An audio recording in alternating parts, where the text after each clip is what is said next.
Chapter 40 Comba. You are listening at Novel Full. Audio. Bree, do we have everything we need? Eisen asked while he was polishing his sword with a polishing paste he bought at Denmer's shop on their way back to the inn. The happy Faye. Kin's eyes seemed to move around hectically for a few seconds before she nodded with a smile. Bree explained to Eisen that part of her database skill was to make lists and store information about what a person possesses, which she used to make sure the both of them were perfectly prepared for Eisen's first hunting trip in this game.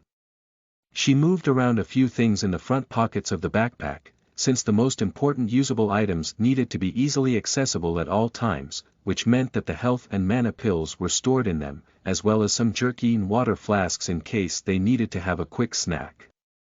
We're all packed. I've got our stuff in the main bag, and there's more than enough space for loot from monsters. She said proudly with a smug smile as she stood there with her backpack on her shoulders. Great. Thanks for your help, Bree. Should we get on our way then? Eisen asked and stashed away the polishing paste and the cloth at the spot in Bree's backpack where she suggested to keep them. Bree nodded and skipped along, following Eisen out of the inn.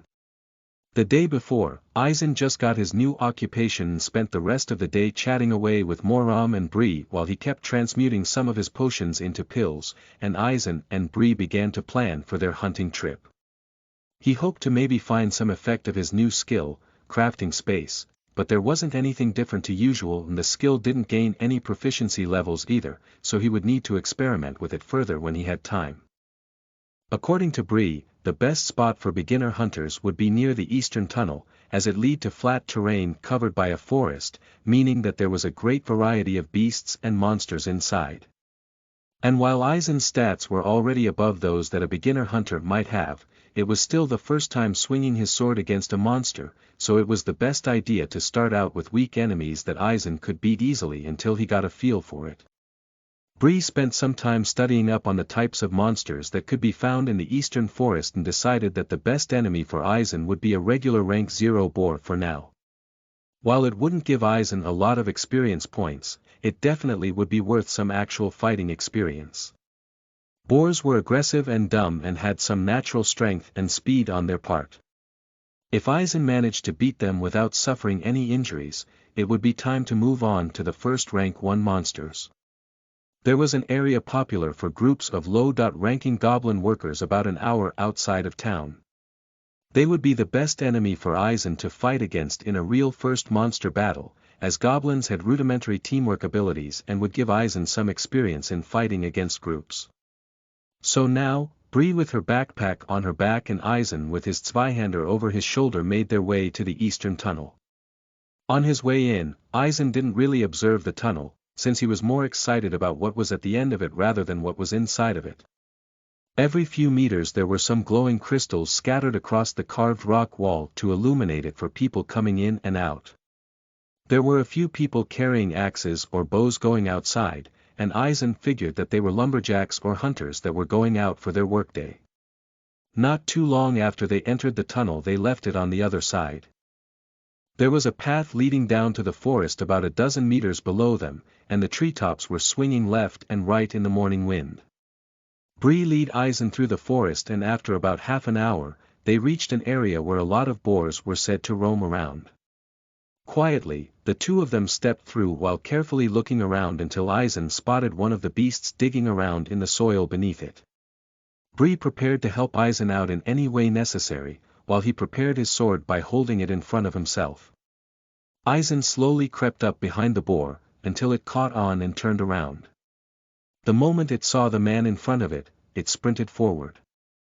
Eisen was surprised by this and stepped to the side, but was still hit by the boar and got a notification telling him about the 10 points of damage he received. It wasn't a lot, but then again, the boar only barely hit him. If it got a few direct hits in, Eisen's luck would be turned upside down. But in response to the boar's attack, Eisen swung his sword to the side toward it and with the help of the Zweihander's reach was able to immensely injure the beast. Blood was flowing into its fur while it began to limp. And instead of falling back and running away, the boar only seemed more infuriated and ignored its pain while it once more ran toward Eisen. He jumped to the side, this time without injury, and the boar turned back around while Eisen built up distance. Due to its immense rage filling up its whole body, the boar didn't notice that it was running straight into the tip of Eisen's sword, impaling itself due to the force that was built up during the sprint combined with a stab from Eisen. You killed a boar and earned 50 experience, swordsmanship skill learned, great job, Eisen. But you were hit, so. Another try. Bree yelled while she ran up to the old man, who started playing around with his necklace. It was a superstition that Eisen picked up in his younger days. While he was traveling around the world, there were a few occasions that he went hunting with new friends he made. It was actually around the time that he met his wife that Eisen went hunting in a Japanese forest with a local hunter nearly every day for a whole month. He was constantly wearing a good luck charm around his neck that his daughter made for him, and every time that the hunter killed an animal, he held the charm for a few seconds. He explained to Eisen that it was something small to honor the life that he took, that made it possible for him to feed his family. From then on, whenever Eisen killed something, he started to play with the necklace he had around his neck. It's been a while since he had done this, but it seemed like this wasn't the type of habit to disappear over time. Eisen looked over at Bree and nodded in response. Yeah, let's. What should we do with the boar's corpse? I can take it apart if you want. It's going to take a while, but I can do it. Or we can just leave it here. The natural ambient mana will feed on it, and the corpse will disappear in about an hour. That's how most adventurers do it. They grab what they need off the corpse and let nature do the rest. She explained, and Eisen nodded in understanding. I see. Then how about you take it apart for the meat? I'm sure I could make some nice things with it. I crafted a cooking knife, but didn't have a chance to do anything with it yet. Okay. The next few minutes were spent with Eisen making sure nothing would ambush them, while Bree took apart the boar, and incredibly fast at that. Quickly, Bree laid down different chunks of meat on a cloth, leaving only bones, guts and fur behind. These stats were simply amazing. In real life, Eisen probably never could have hoped to slay a boar with only 2 slashes against it, but now his body was basically in the peak condition it could ever be, and his reflexes outside of crafting were faster than they ever were.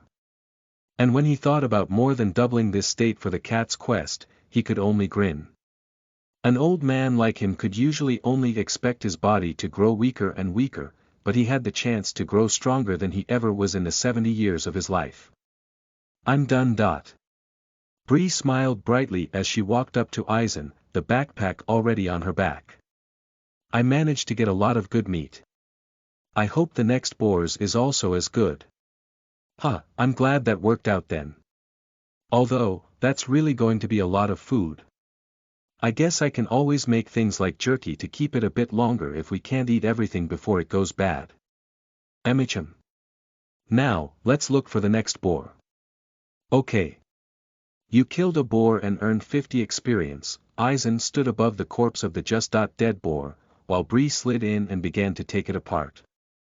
It was a pretty close call, but Eisen managed to jump out of the way just before the boar managed to hit him. And although this time around, he didn't kill it quite as graciously as before, it still went down after 4 hits against its side. After a few minutes, Bree waved over at him to show that she finished taking the boar apart and was ready to move on. You did it really fast. So cool. Want to get to the goblins now? She asked with a bright smile, and Eisen let go of his necklace before nodding. Sure, let's do that. What exactly are goblins like? Eisen asked curiously. He saw a few drawings and sketches of them while doing research on fantasy worlds, and at least that's the general image he got from that.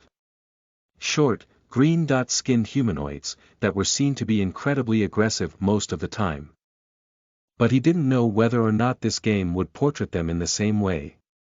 Bree crossed her arms and began to think for a few seconds, then began to explain. They always live in big groups, so if you see one, there will be more around as well. They're really greedy, and try to steal anything that glitters when they see it. Goblins are pretty short, and super ugly, and have dark green skin, so they blend into forest environments easily, especially at night. Sometimes, they found whole towns. But you need to be really super strong to destroy those. The only ones around here are the weakest kind, goblin workers, but there are a lot of different ones as well if you walk further east. Goblin archers, assassins, or warriors. I see, thanks. And these are rank 1, so we can grab mana crystals from them, right? Eisen asked curiously while forming a mental image of goblins for himself. How they might fight, and how they might act in general. He knew what boars were like, but since there was no such thing as a goblin in real life, Eisen had no way of knowing what they would be like. However, while that was definitely the case, he was also incredibly interested in the mana crystals growing inside of a monster's body. Mana crystals seem to be such an important material in this world, and since Eisen would probably be working with it quite a lot, it would probably be the best idea to know where it came from. Maybe it would give him some further insight on its uses. Amicham. They're in the center of monsters' hearts. They aren't big, but they have their uses. She explained, and then the two of them made their way to the goblin area. Eisen looked at the first group while hiding behind a tree, preparing for his next fight. Eisen, race. Giant, dwarf halfling, occupation. Omni Craftsmaster, level. 13, HP. 550, MP. 530, STR40, End. 42, AGI. 41, Int. 40, Wis. 40, Cha. 10, Titles, Original of the Mechanical Arts, Limit Breaker V, Skills. A Dwarf's Hands, Rank. 1, Level. 95, A Giant's Strength, Rank. 1, Level. 6, Alchemy, Rank. 2, Level. 10, Appraisal, Rank. 1, Level. 7, Blacksmithing, Rank. 1, Level. 58, Crafting Space, Rank. 0, Level. 1, Drawing, Rank. 1, Level. 6, Enchanting, Rank. 1, Level. 19, Golemancy, Rank. 0, Level. 1, Leatherworking, Rank. 2, Level. 4, Mana Copy, Rank. 1, Level. 4, Mana Double, Rank. 2, Level.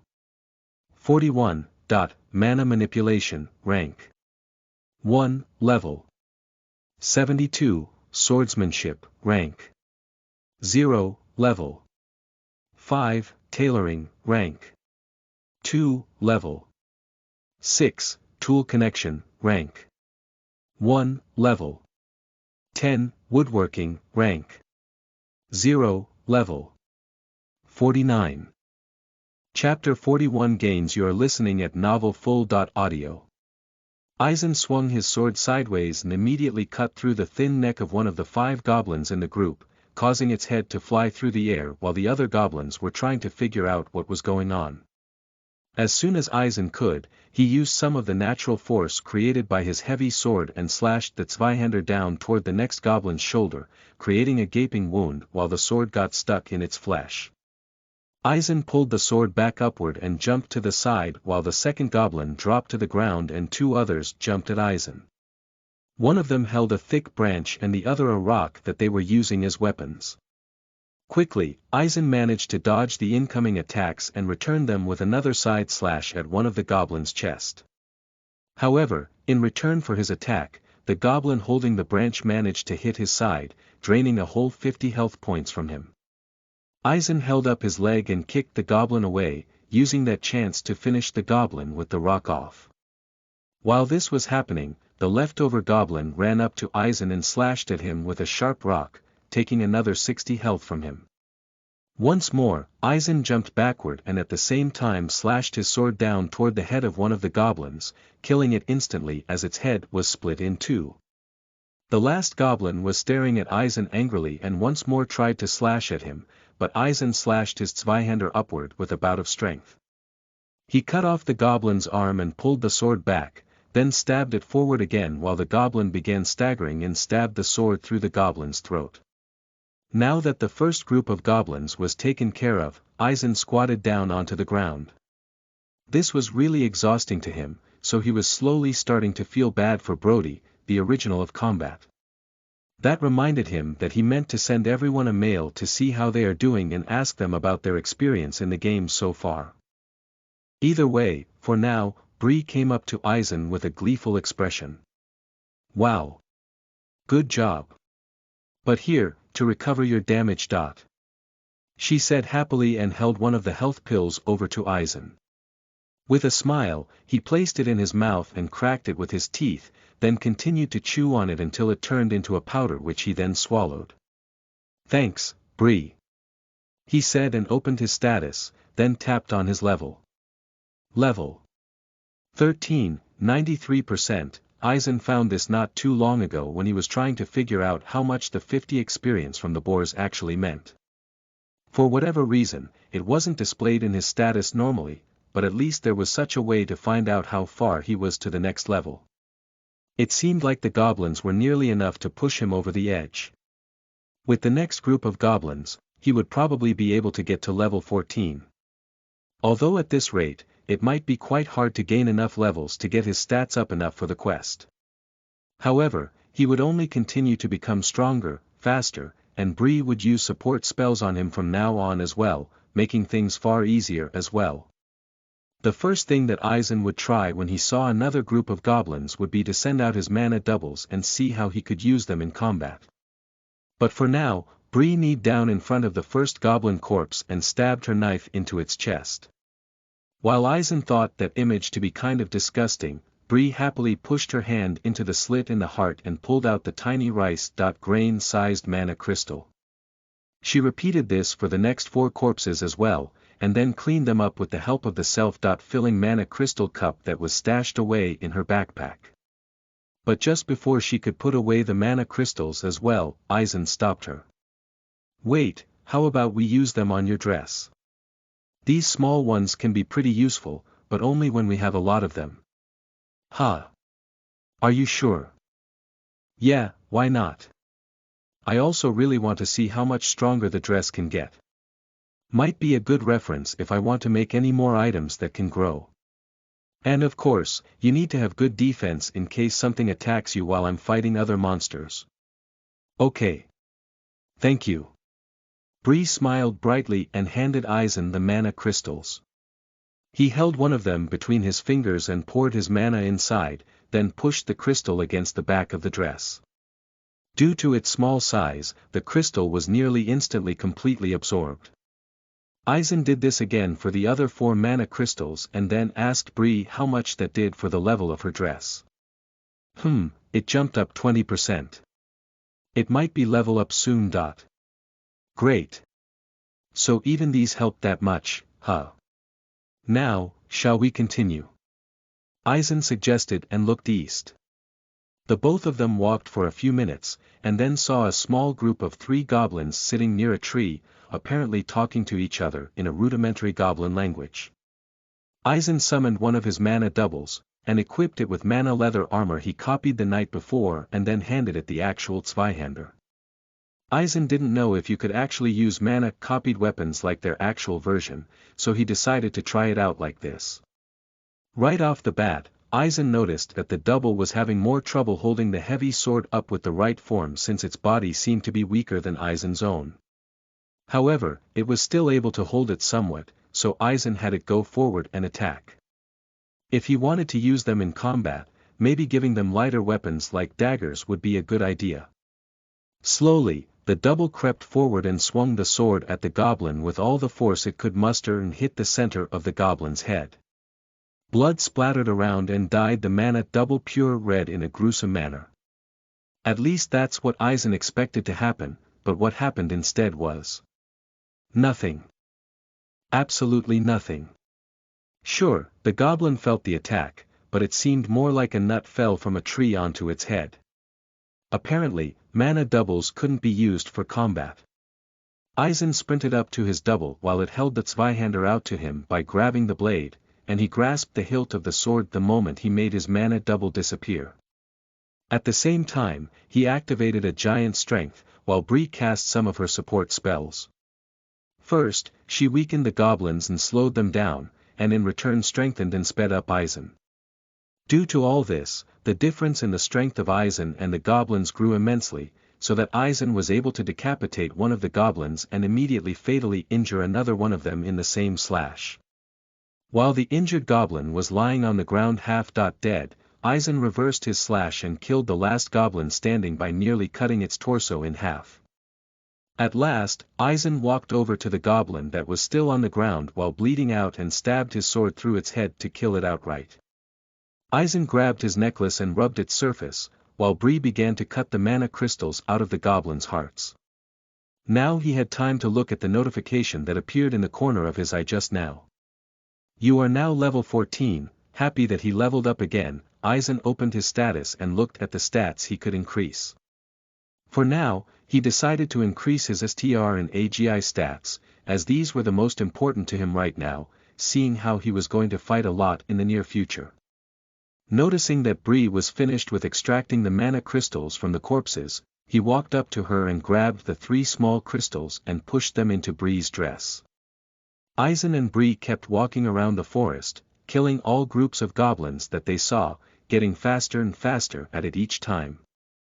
Aizen managed to level up another 10 times, but that's when the leveling speed significantly dropped, and the experience that he got from killing goblins got less as well.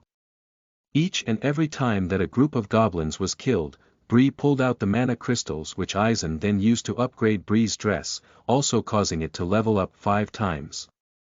His stats kept rising significantly, and simple goblins became too weak for him, especially with Bree's support. And the combat that Aizen was involved in became much easier once more when his swordsmanship skill rank up. The sword felt lighter in his hands, and it was easier for him to control its movement. His combat reflexes seemed to have been heightened slightly as well, since his body reacted to his will more easily.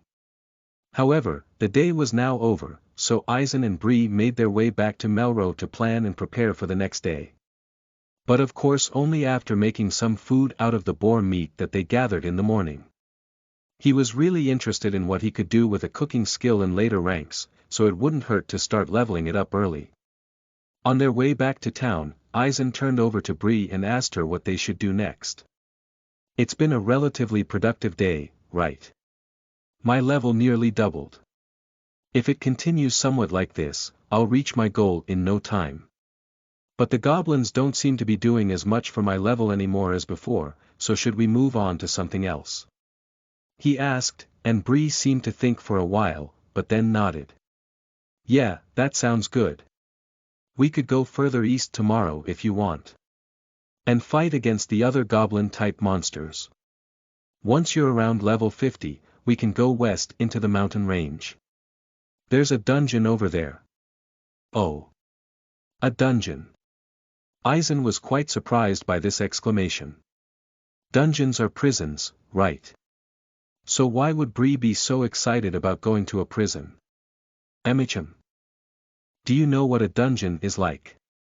She asked curiously with her head tilted to the side, and Aizen shook his head. A dungeon is like a magical subspace where monsters live. There can be a bunch of chests with treasure inside as well, and monsters appear and disappear nearly instantly sometimes. There's not really that many people around her that can get inside of it, so I didn't get a chance to tag along with anyone, so I also don't know what type of dungeon it is. But it shouldn't take long for you to reach a high enough level for it. I see. Interesting. Let's do that, then. Just for now though, how far away are the next type of goblins from town? Aizen asked and changed the topic since he really didn't know what to imagine of a dungeon. He did come across the word a few times during his research, but he never imagined it to be that kind of thing. The rank 2 goblins are about 2 hours away on foot if we walk in a straight line. Alright, that's not too far away. We should still be able to get a good amount of fighting in then. I doubt we should walk any further east than that, though. At least not without something like camping equipment. The old man muttered to himself and was only faced with agreement coming from Bree. Chapter 42 Original of the Living Part 1. You are listening at novelfull.audio. The world around Juk slowly changed with every time his eyes blinked. First, everyone in the room was gone, then trees began to grow around him, and different plants began sprouting up to his knees while the white marble room disappeared. Juk's monkey tail swung side to side, and the unknown sensations as it touched the grass and flowers made him shudder slightly. But he was excited. Juk would be able to travel this new world and find animals that he himself never could have dreamt of, amongst those which he had always hoped to exist in the real world. But first, he would need to try and figure out some of the game mechanics. It seemed like Prime Industries tried to keep everything as realistic as possible, so most mechanics would probably be quite realistic. Of course, there would also be less realistic mechanics, including classic game mechanics like a status. Apparently, there wasn't an inventory, but Juk was sure there were ways to get around that. For now, he did the thing that was explained to him before and thought about opening his status. Juk, race. Monkey Beast Person, job. None, level. 1 HP. 100 MP. 100 STR. 10 End. 10 AGI. 10 Int. 10 Wis. 10 Titles. None, skills. None. The monkey beast person looked at the information in front of him and nodded in response. It seemed like they went with a relatively classic stat point system. Juk nodded and grabbed the object that he felt in his pocket, a small leather book.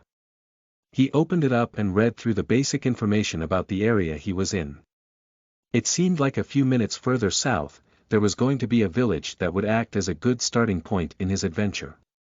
Excited by his new, unknown surroundings, Juk stepped through the bushes and the tall trees that seemed to come from a tropic environment. While he was walking, he could already hear the immense diversity in fauna. There seemed to be a dozen different birds in his close vicinity, and in the distance, Juk could hear the cries of some wildcat. It was similar to that of a tiger, but at the same time had characteristics belonging to a smaller animal. The cry definitely didn't belong to that of a cub, though, but to an adult specimen. This cry alone made Juk hesitate to go to the town and instead want to run to the source of the sound to figure out what kind of animal it was. But he knew that he wouldn't be able to do anything like this, and would need to find out basic information about how things worked in the area before doing anything else. It was also a bad idea to walk around outside a town without any way to defend himself. Juk continued walking for around half an hour until he began to hear the sounds of a bustling town. Through the thick foliage, he began to see what seemed to be other people walking around, which made him speed up to run there excitedly. Soon enough, he was faced with a thick wall made of trees and other plants that were grown into each other, but the thing that he noticed first was the enormous tree that was growing in the center of the town, reaching high into the sky. Its trunk was big enough that there were houses built against its bark and on its branches. This sight alone was one that made Juk extremely excited and filled him with joy. Just thinking about all the animals and plants that he could discover made Juk's heart nearly skip a beat. Juk walked up to one of the gates that made up the only entrances to the town hidden in the center of this jungle. "Good morning. First time here?" The guard standing next to it asked Juk as he approached. Compared to Juk, the guard truly was gigantic. He seemed to be above 2 meters tall and was like a mountain of a man. He reminded Juk of that old man he just met, Eisen, but different to him, the guard had a big, round belly. He was wearing thin leather armor and his completely exposed arms and shoulders were covered in thick fur, while he had round ears on the top of his head. Just judging from these physical characteristics, he seemed to be a bear beast person. Juk nodded and slightly bowed in response to the guard's question. "Yes, I found myself near here, surrounded by nothing but trees, but I do not know how I got there," he responded, and the bear beast person scratched the back of his head in a seemingly troubled and worried manner. "Are you all right? Hurt anywhere?" he asked and seemed to look Juk up and down, then relaxed when he shook his head. "No, my body seems to be all right. Although, I have lost my memories, so I cannot tell you much about me." "Lost memories? That doesn't sound good. I'll show you to the town's appraiser, he might be able to figure out where you're from." The guard looked left and right as if looking for someone and then began to wave when another man in the distance caught his eye. The man came running up and asked what was wrong. He was wearing the same leather armor as the guard but seemed to be a boar beast person, with thick tusks coming right from the edges of his mouth. "Take my post for a bit, I have to bring this man to a skis. Won't take too long, I'll come back once everything has been figured out." "A skis? Why you think he's a criminal or something?" The other man asked suspiciously at the bear beast person's request. "No, that's not it. Seems to have lost his memories." "Ah, got it. Well, don't take too long, my shift's almost over." "Thanks, see you later." And like that, Juk followed the bear into town. It was bustling with all kinds of people, most of which were some kind of variation of beast person. But there were also the occasional classic fantasy races which Juk knew oh so well. Dwarves, elves, and Juk even saw a gnome amongst the crowd. All of this only hyped Juk up more. He grew up playing games with fantasy settings, so actually being inside of one seemed like a dream to him. He looked left and right with a bright smile until the guard stopped in front of the entrance of a house that was apparently carved into one of the giant tree's roots. One thing that Juk noticed was that the architecture seemed somewhat like a mixture of Eastern and Western architecture. It was hard to explain since he didn't know much about this, but it reminded him of the older buildings in both the new town where he lived in the United States, as well as the ones in his hometown in Japan. It felt somewhat nostalgic to him in a sense, but that feeling quickly faded again when he stopped paying attention to it. The bear quickly slid the wood sliding door to the side and stepped into the house. There were a few wooden desks lined up with thin walls in between them to give some kind of privacy to clients. And at the end of the room, opposite to the door, was a larger desk with an elderly woman sitting at it. She seemed to be the boss of this place. She seemed to be a bird-type beast person, and judging from the types of feathers that grew on parts of her skin as well as the characteristics of her eyes, she seemed to be an owl beast person. But since Juk couldn't be 100% sure, he didn't ask and just followed the bear through the room. When she looked up from some paperwork she was doing, she smiled gently and stood up to greet her visitors. "Ah, Brack, nice to see you again. How are you today?" she asked, and the bear, Brack, slightly bowed forward to greet her. It seemed like this area had some Eastern behavioral characteristics, which really made Juk glad to a degree. He never really got used to shaking others' hands or hugging others when seeing them basically every day. "Good morning, Miss Aski. This young man came up to the gate not too long ago, and it seems like he lost his memories. I thought that maybe you could help him." Brack asked with a smile. His large build seemed rather threatening to Juk at first, but he seemed quite nice and gentle. Aski turned over to look at Juk and walked around the desk. "Oh, you poor kid. You lost your memories. That doesn't sound good at all. Here, take a seat, I'll do what I can," she said and pulled forward one of the two chairs in front of the desk, motioning at Juk to sit down on one of them while she sat down on the other. "Thank you. I really appreciate your help." Juk responded and sat down. Immediately afterward, Aski grabbed Juk's left hand and placed both of hers around it. A few seconds later, he felt a deep shudder form all around his body, as if an arctic wind blew through the room. "Oh, what is this? This is not normal." Aski instantly let go of Juk's hands and jumped up onto her feet. "Miss Aski, is everything all right?" Brack stepped forward and looked at Juk with a concerned frown. "I'm not sure. But I think this young man's experience has been stolen. He is level 1 and has not a single skill. And the only history I was able to find was that he woke up in the forest and walked to this town. Wait, he doesn't have a skill at all. Not even his racial skill. Not even his racial skill. There is only one explanation for this. His experience was stolen. Stolen experience. Isn't that just some legend? Brack asked with shock completely drawn all over his face, but Aski only shook her head. No, it's not just a legend. I've heard about a similar case before. It's the only explanation I have for something like this. The old woman yelled out and looked back and forth between Juk and Brack. Then what do we do about this? Does he just have to start ranking up skills again? Aski shook her head with a worried expression, while Juk was just sitting on the chair in confusion. No, I don't believe so. I think a skilled magician of some sorts may be able to be of help with this. Please, go meet my sister. She may only be a researcher, but she should help if you tell her I told you to meet her.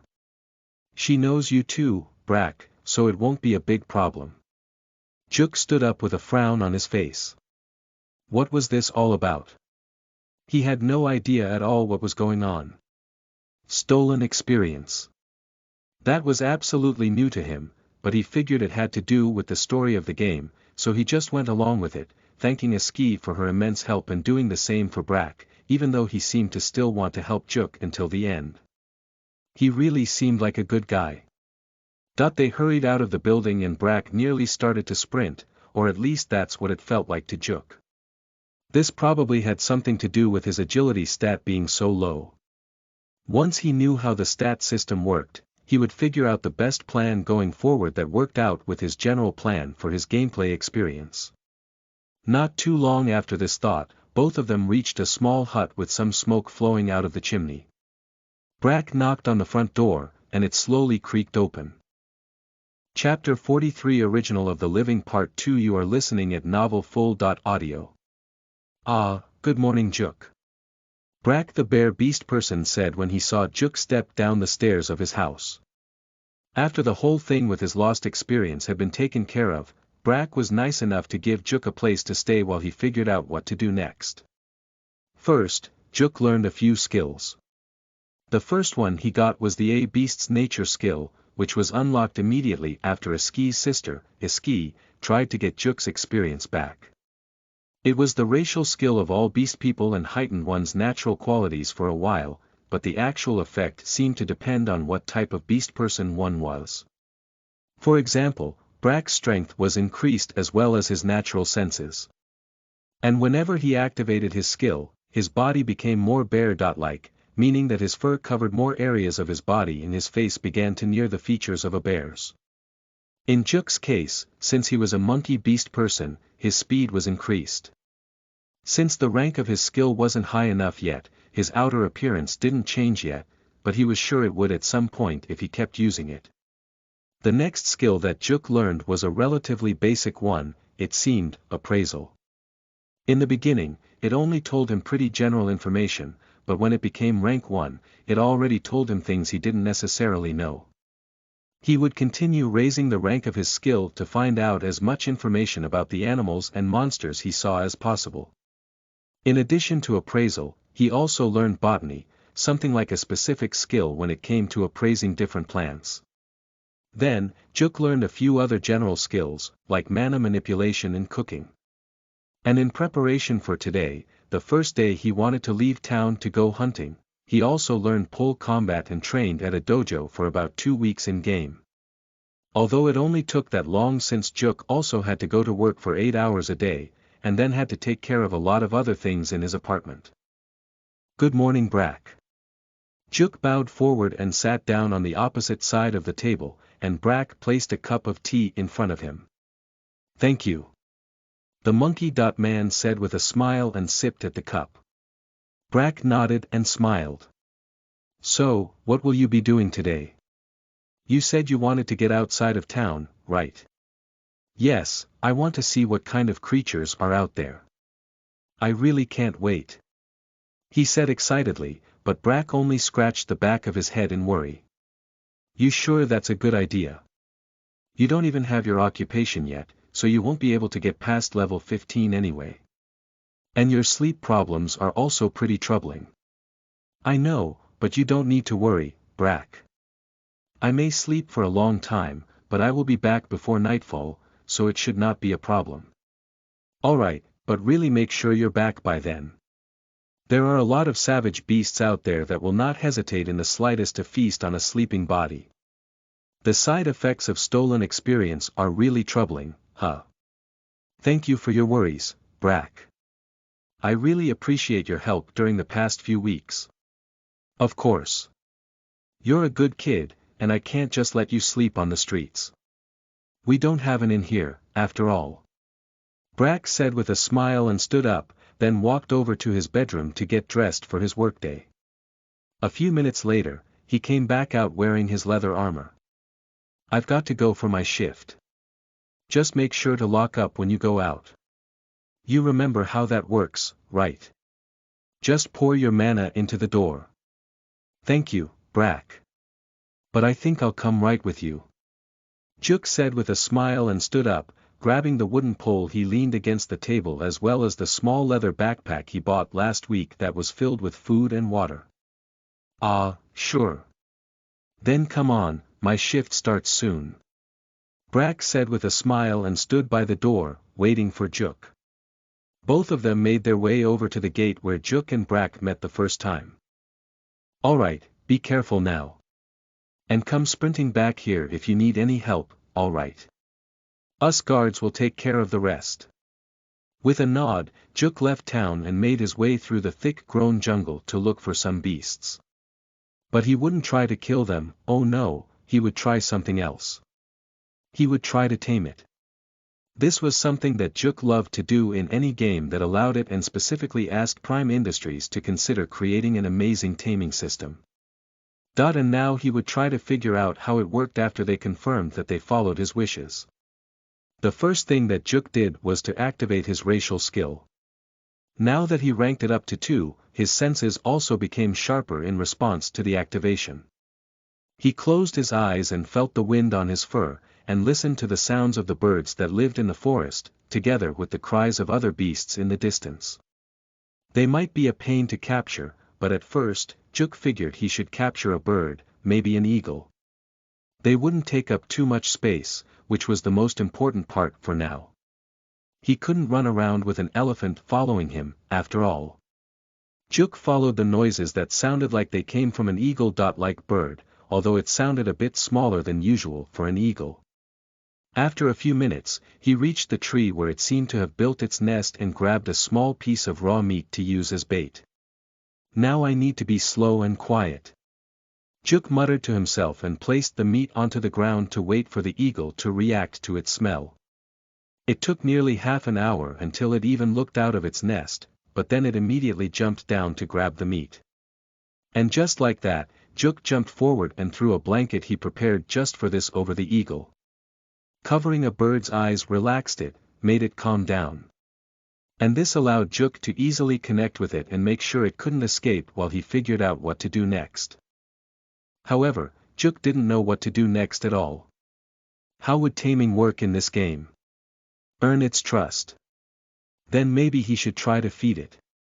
Thinking that it wouldn't hurt to try a few options, Juk grabbed another chunk of meat and ripped it into small enough pieces that the eagle could eat them properly.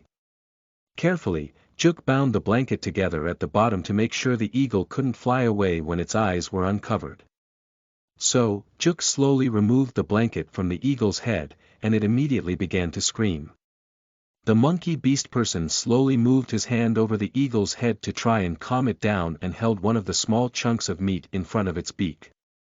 It took a while, but soon enough the eagle began to eat. After a few chunks, it wasn't Juk that held his hand against the eagle's head anymore, but the eagle pushed its head against Juk's palm, releasing calm chirps. Congratulations! You tamed a blue, feathered eagle.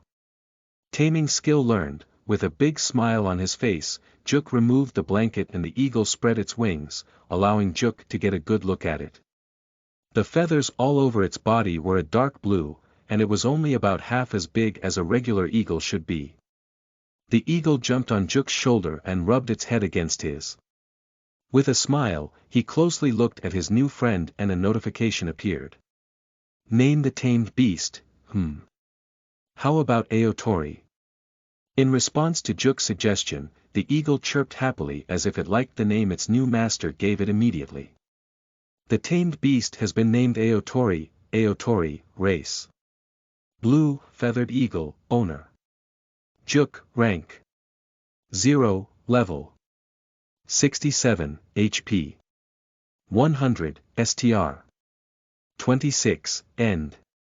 19, AGI. 35, skills, claw attack, rank. 0, level. 53, interesting. Come on, Aotori. Let's find something to test how strong you are. Juk stood up and packed the blanket into his backpack, then closed his eyes to listen for some kind of animal in the distance. Not long after that, he heard something that seemed to be a rabbit not too far from where they were. But before Juk and Aotori were even 100 meters away, Aotori flew back to its nest. To Juk, there was only really one explanation for this. Aotori was a girl. And her egg seemed to be in the nest. Juk sighed out loudly and followed her back to the tree. He decided to see if he could grab the nest, or at least the eggs, and bring them with him. He wouldn't want to take Aotori's babies from her after all. Juk placed his staff on the ground and slowly climbed up the tree. In real life, he was a good climber already, but here in the game it seemed like his hands practically stuck to the surfaces he was trying to climb on, so it didn't take long for him to climb the 5 or so meters up the straight tree. When he reached the level of Aotori's nest, he saw 5 eggs. 4 of which were dark blue, but the last one was a bright red. That one probably wasn't one of Aotori's eggs, but she still took care of it like any of the others, so Juk would feel bad to take it away from her. Maybe it was some kind of magical property of the blue, feathered eagle that it laid eggs of other species. Probably not, but Juk couldn't say for certain what the developers switched up in the game. So, Juk placed his backpack onto the branch and placed Aotori's eggs into the blanket he used to capture her. Usually, even a tamed animal would react agitated when someone would touch their eggs or cubs, but Aotori simply watched Juk do what he was doing without reacting, and then sat down on top of the backpack as if to protect the eggs from other things. She even sat there while Juk was climbing back down the tree. But for now, Juk ignored this and decided to go look for that rabbit that he heard a few minutes beforehand. Chapter 44 Original of the Living Part 3 You are listening at novelfull.audio. Aotori. Come here. Juk yelled out while looking into the distance toward the mountain range that was coming oh so close. A few seconds later, he heard a familiar shriek and a blue blob came into sight. In response, Juk held out his left arm that was wrapped in ripped-up leather strips while the eagle lady came into sight, preparing to land on her master. Good girl. Juk smiled and gave his first tamed monster a small chunk of meat as a treat. During the past week, Juk pretty much spent all his time hunting to level up Aotori, and was able to increase her rank a whole 2 times. Whenever she ranked up, her nature changed. When she became rank 1, she became an ocean, feathered eagle, and her feathers became slightly lighter in color compared to before. In addition to that, she gained the INT and WS stats and even got MP as well. When her rank increased to 2, albeit literally just 2 hours ago, Aotori evolved into an Arctic, feathered eagle and gave off a cold air around her, while also growing slightly in size. The color of her feathers became even lighter, and some of them turned slightly transparent and glittered in the sun like ice. Of course, Aotori wasn't the only one that grew in strength. Juk managed to reach level 60 as well. After reaching the level cap of 15 for people without an occupation, he talked about it with Brack, who pointed him in the direction of an apparent master of nature. He was said to have connected with all the plants and animals in the jungle, so it sounded like he might be able to give Juk the perfect occupation for him. On his way there, Juk found a few interesting things and creatures. First, he was able to tame something that looked like a deer, but with overgrown branches replacing its antlers. It was incredibly fast while maneuvering the forest, and was strong enough to do so while having Juk ride on his back. With another quite straightforward name, he called his new companion Sarishika. The only downside to him was that the limit of possible tamed beasts had been reached with him. Whether that was because his skill rank needed to be higher or he simply needed a fitting occupation after that, he also found an interesting egg. At least it seemed to be an egg, judging from the appraisal of it, but it seemed too soft and fluffy to be one, with a texture somewhat like a marshmallow. Juk carefully placed it into his bag together with Aotori's eggs and then moved on to meet with that master of nature. He trained with him for only a day and then was allowed to get his occupation, Beast Master, which let him tame every type of animal, beast or monster there was. It also gave him a new skill, it was called Beast Connection, that let Juk experience some of his tamed monster's senses, which he was using for reconnaissance with Aotori to see what she saw to figure out the best path going forward. Once he got his occupation, Juk decided to go on a journey. There wasn't much for him to do in this area anymore, so he would love to move on to somewhere else and find what kind of amazing beasts and monsters could be found. And now, another week had passed that was spent with Juk simply doing his thing, journeying toward the mountain range in the east since it was the closest type of environment that was completely different to the jungle he had been in up until now. But before he would reach it completely, Juk had to take care of something else. He heard a few cracking sounds coming from his backpack.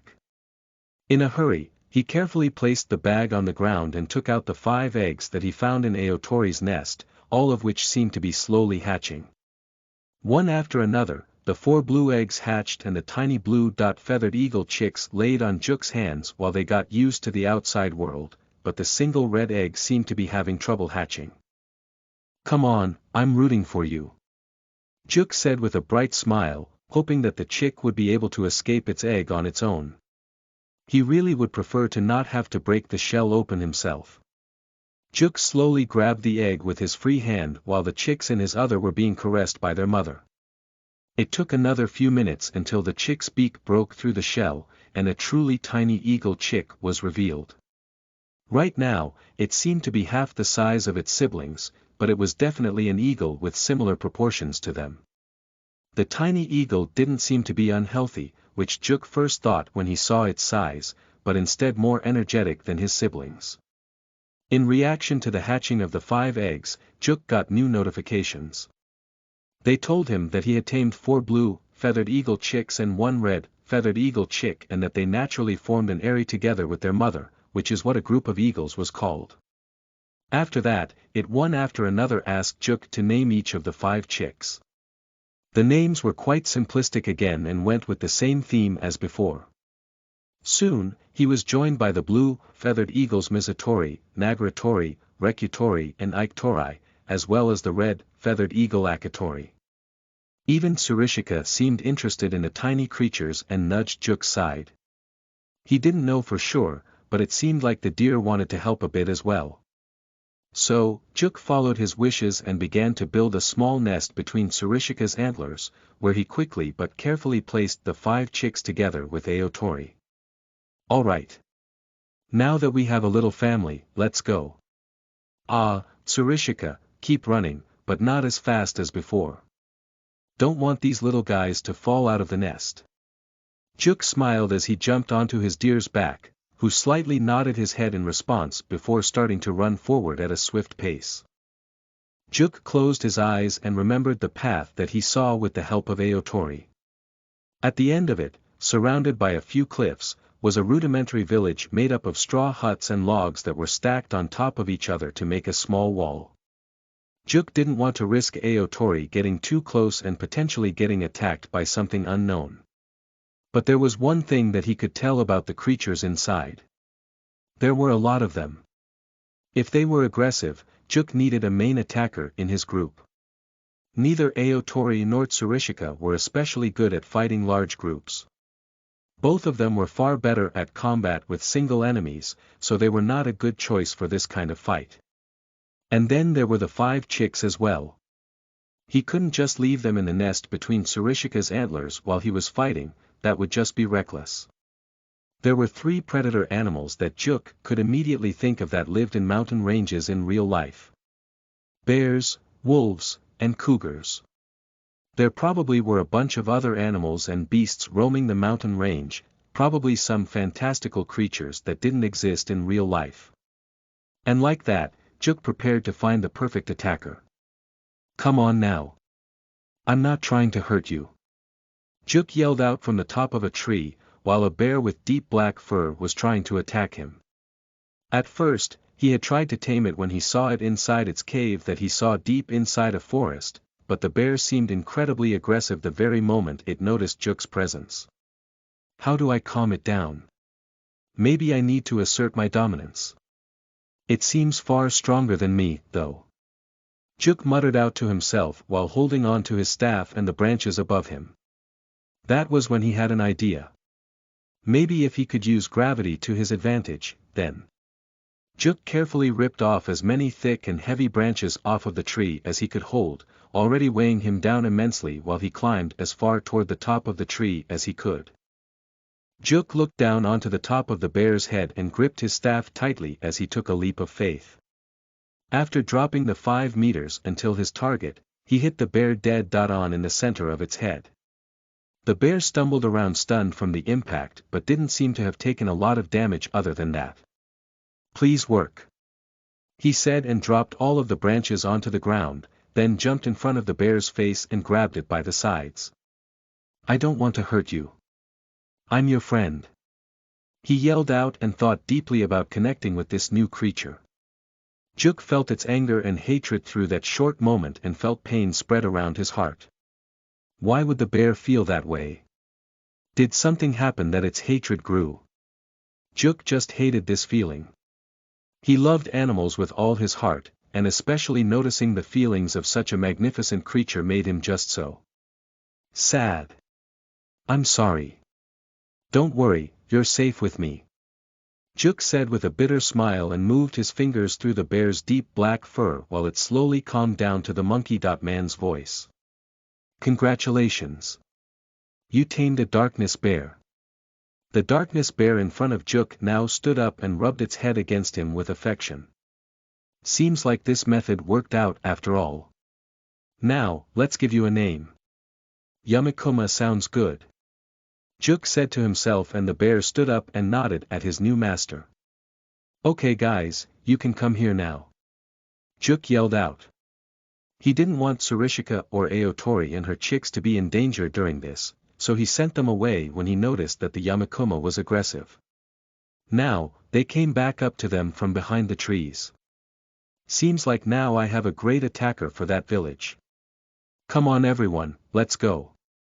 Juk said with a smile and pointed in the distance while sitting down on Yamakoma's back, directing the group back toward that village. It didn't take long until they reached their destination, the rudimentary front gate of that village Juk saw through Aotori's eyes. Once more, Juk confirmed what he saw and even dared to have Aotori move a bit closer, and what he saw only made him even more excited. Goblins. Those tiny humanoid monsters that you could see literally everywhere. Games, movies, or novels. Everywhere. Juk revealed a wide grin and told Tsurishika to take care of the chicks. He wasn't really a fighter, at least so far, more like a companion with non-combat uses. So, he commanded the deer to wait out of range and run away should anything run up to them anyway, and then prepared for combat together with the rank 2 Yamakoma and Aotori. He held his staff forward and rode toward the gate on the bear's back. Just before they reached the gate itself, Juk jumped off and climbed over the wall while his 2 tamed beasts took care of the few small and weak-looking goblins roaming around outside. He jumped down the wall and stunned another apparently stronger and better equipped goblin, then quickly opened the gate up for Yamakoma to come inside. Like this, the trio fought hard and slew every goblin that stood in their way. There weren't actually that many there, and the village seemed mostly abandoned, so it didn't take nearly as long as Juk expected. After making sure the whole village was wiped out, Juk called for Tsurishika to come back and then looked around if he could find anything useful. And there was one thing that definitely was. There was a tunnel in one of the cliffs behind the village. Juk and his beasts carefully moved through, until they began to react aggressively, screaming and growling at something that was apparently at the end of this narrow passage. Carefully, Juk held forward his staff and continued on to face whatever was there, and his heart began to beat strongly at the unknown threat. When his eyes once more began to get used to the bright outside light, he saw the outlines of two figures. Something that at first looked like a giant ball with tiny legs at the bottom, and the other was basically a giant of a man, holding a giant sword pointed toward the exit of the tunnel. At first, Juk wanted to send his beasts to attack the two figures, until he heard a wholesome, genuine and sweet laugh.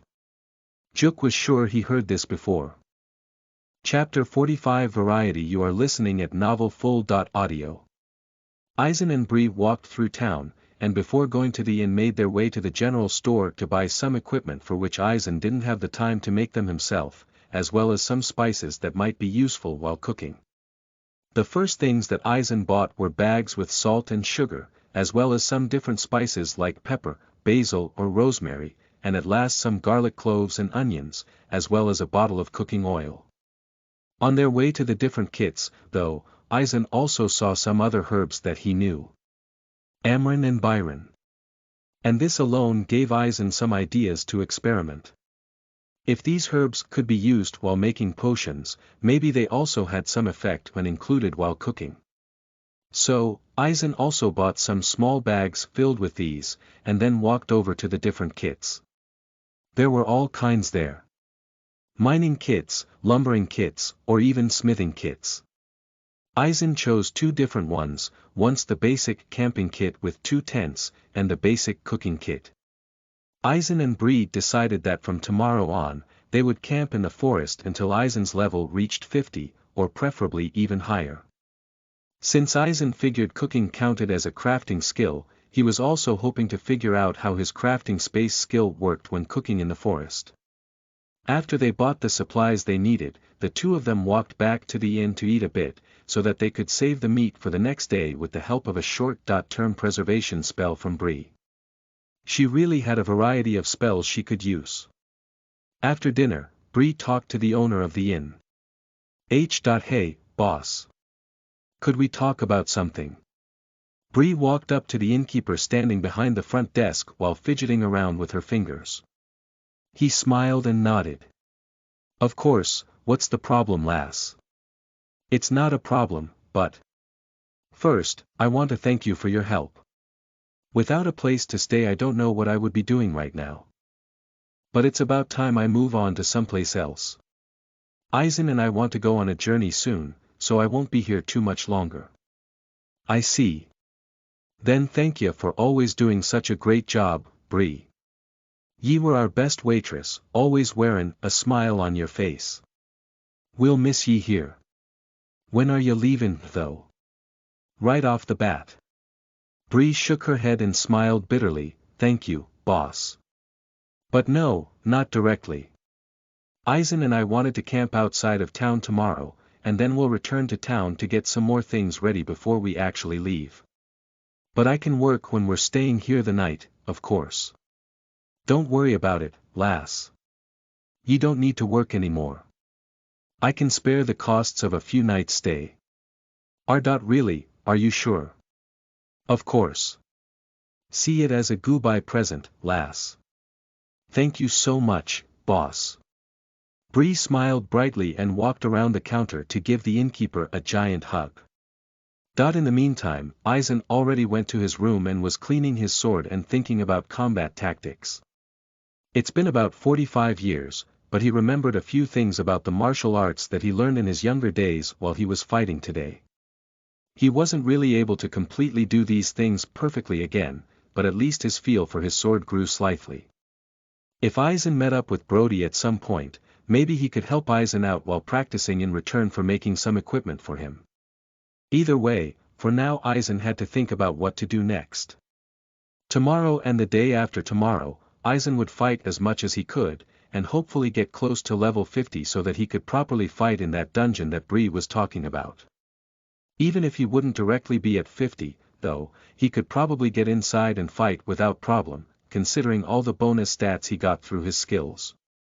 And again, the only thing that Aizen needed to take care of was eating and drinking properly, since he didn't feel tired while he was fighting, and only when he made up his mind that the fighting for the day was over did he feel a rush of exhaustion. This part of the game made it easy for him to fight all day long without worry. Aizen placed his sword down next to his bed and laid down, closed his eyes, and logged off for a few hours. "Good morning, Bree," Aizen said as she walked up to him in the restaurant, this time not wearing her regular uniform but instead her dress. He laughed softly at this and smiled. "So everything worked out with the innkeeper yesterday, I take it?" "Emicham. He's letting me stay here while we're still in town, and I don't need to work for it." "Oh, wow, that's incredibly nice of him. So, let's eat breakfast, shall we?" Aizen suggested and waved at one of the waitresses to get her attention, and ordered a nice breakfast for him and Bree. After taking their time to eat, the two of them pay and make their way out of the inn and back toward the same entrance tunnel that they used yesterday. Aizen and Bree first walked back to the area with the low-leveled goblins and walked in a straight line toward the area with the higher-rank versions of them without trying to avoid anything in the way. The reason for that was simple. Aizen and Bree needed to get into the feeling of a fight, and so they decided to kill anything that crossed their way, as there was nothing that could really do anything against them at this point in this area anymore. So, whenever they came across a few goblins that decided to attack them, they fought back and moved on to the next area, until they saw a different type of goblin group. They were slightly taller, and were wearing and holding old equipment. There were 3 in total. One of them was wearing an old, rusty steel helmet and some pants that were obviously far too big for it. It was slightly more muscular and held a dull short sword. The second one was the shortest of them all, and wore dark cloth as makeshift clothes, and held a letter opener that it seemed to be using as a dagger. The last of them was also the tallest and skinniest, and was holding a branch with some kind of cracked crystal at the top of it, as well as a ripped-up robe. He turned over to Bree, who looked closely at the 3 monsters and then began to explain. 3 rank 2 goblins. They're low in level, so they aren't that strong, but their party composition is pretty good. They have a goblin warrior, rogue and mage. The best method would probably be to take out the mage first, since he has a weak body, and then take care of the rogue. They are fast and can do a lot of damage over time. Warrior are slow, so it's easy to dodge their attacks. Got it. Thanks. Cast the spells on me first, and then on them just before I attack. Bree nodded while Aizen quietly moved around the group of goblins and could look directly at the goblin mage's back, and nodded at Bree.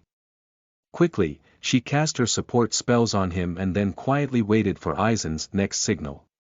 When it came, she cast the buff spells on the 3 goblins, which of course alerted them, but by the time they realized something was off, Aizen already swung his sword to the side and cut deep into the mage's neck.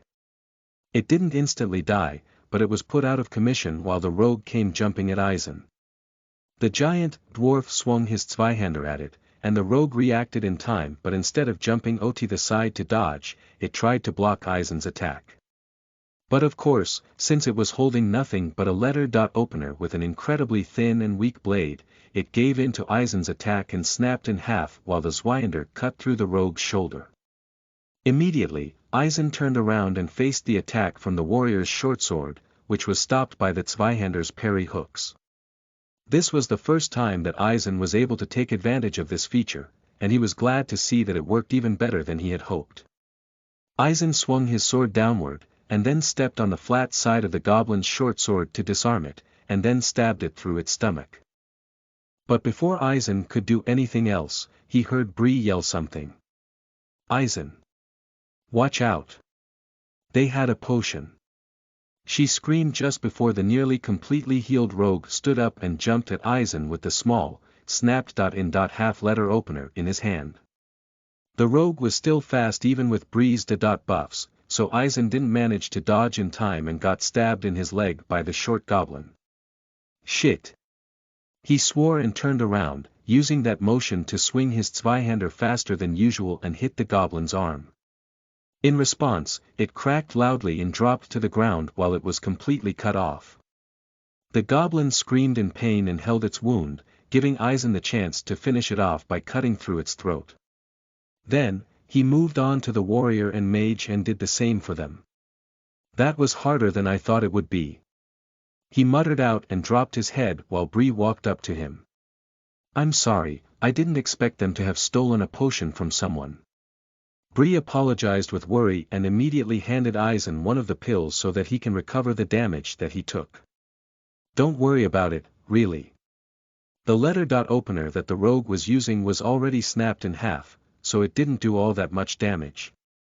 We should just be careful with the next few groups of goblins.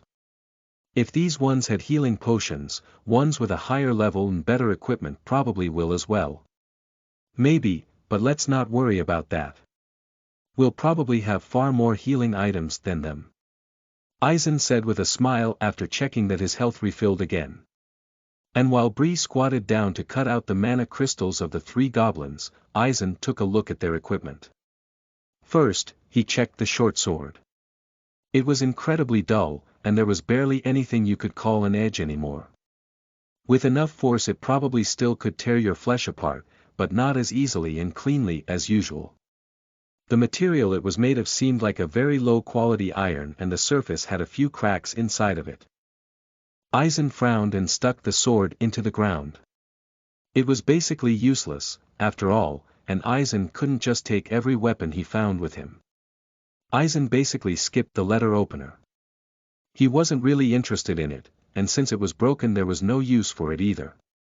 In the first place, something that can just snap in half like that couldn't be something of high quality. The thing that interested him, though, was that gem at the top of the mage's staff.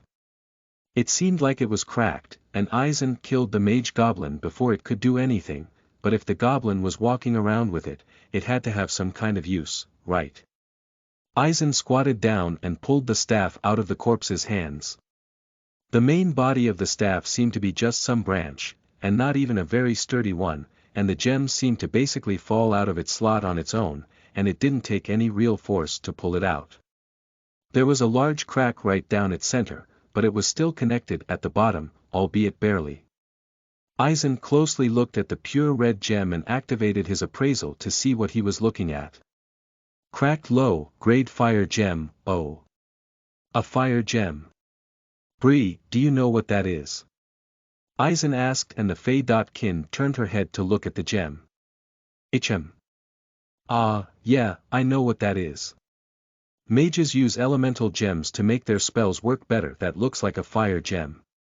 Seems like that goblin was a fire mage. I see. Maybe I could make something interesting with it. Ooh, I could try and see what happens if I put a flame enchantment on it. That seems like it might work pretty well. Eisen said excitedly. Now that he knew that something like this existed, he thought immensely about the different possibilities that came with it. But for now, it was hunting time. Chapter 46 Home. You are listening at novelfull.audio. We managed to do a lot today, huh? Eisen sighed out with a smile on his face while setting up his tent for the night. Emicham. Your bonus stats really make a huge difference. How many levels did you gain again? Oh, I'm at level 32 now, so 8. Cool. Bree exclaimed with glee in her voice, and at this point, Eisen got pretty curious about something. Actually, what's your level, Bree? Eisen asked, and Bree smiled brightly before answering. I'm level 83. Hee hee. Eisen raised his eyebrows high in surprise and then asked his next questions. Level 83. Then these guys shouldn't be doing anything for your level, right? They Fey.Kin shook her head and shrugged slightly in response. Not really, but that's fine. I can't fight by myself anyway, so I'm fine with waiting until you get closer to my level so that we can share experience. So you're not getting any experience at all? Nope. If the level difference is higher than 20, then only the one that kills the monsters actually gets the experience. Well, then I'll hurry up so that you can level up as well. Eisen laughed and scratched his beard happily. But then he frowned at something. Wait, then why did Hendrik make such a big deal about being level 50? Bree looked up into the sky and shrugged again. I don't know. But what I definitely know is that he shouldn't be a rank 4 adventurer.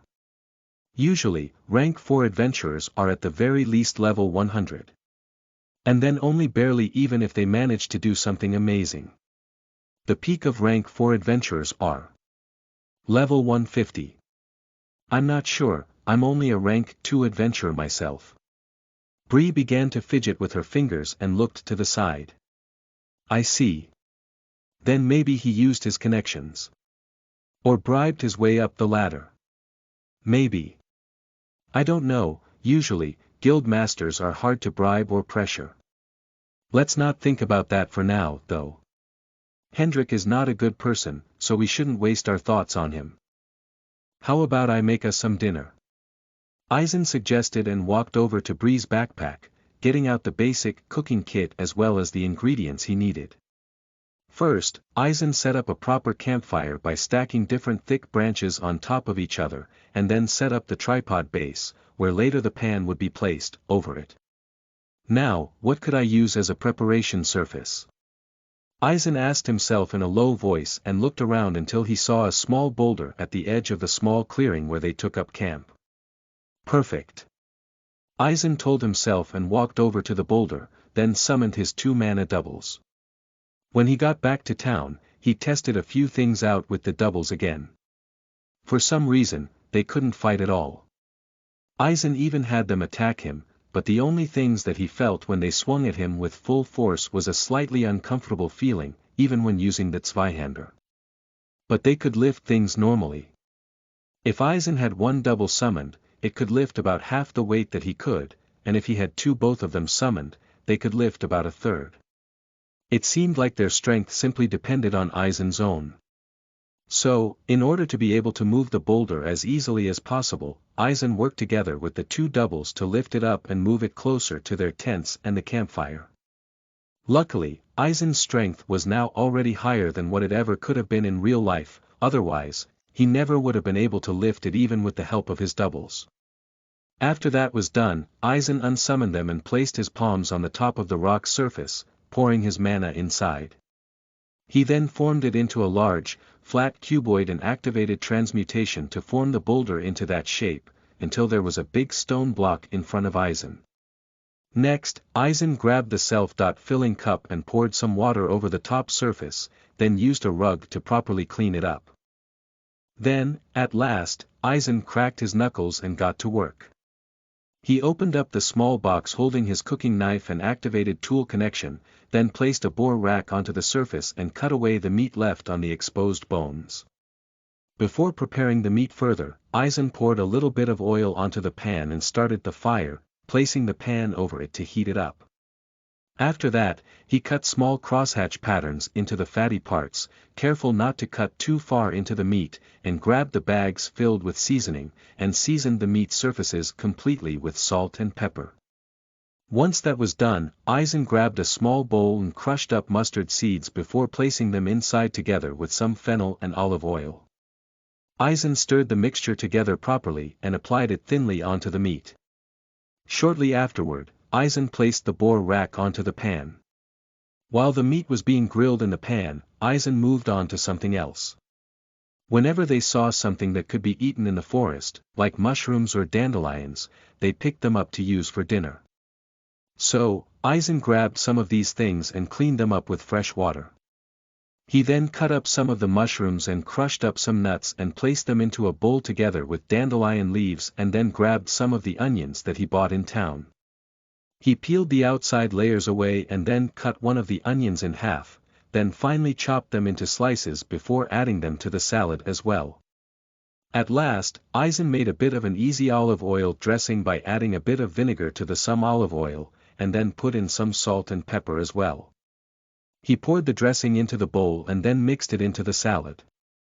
By the time that it was finished, Eisen flipped the boar rack to grill the other side as well.